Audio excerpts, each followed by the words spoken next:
tá tvoja postavička bol nejaký zámer producentský, alebo to proste ty si to začal, hej, úplne... byť sám sebou? Áno, začal som, tá postavička malého myša vlastne vznikla úplne náhodou a ono vlastne ani nebol zámer vlastne, že niečo vznikne nejaký akože takýto kvázi tretí človek medzi dvomi moderátormi v backstage na tejto show. Ono to vzniklo úplne tak náhodou vlastne, že tam bol vtedy Pico s Jakubom Prachařom, to moderovali a pamätám si situáciu, kedy vlastne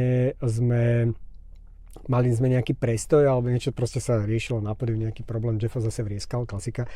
A proste Pico mi začal hádzať gumené cukríky, jak zvieratku, vieš, keď proste krvíš. Okay, áno. A vlastne z tohto vzniklo, ja som bol najskôr, že zvieratko, to nebolo ani že žiadne pomenovanie, ja som bol proste iba ich zvieratko. Pozrite si už dnes na Joj Play.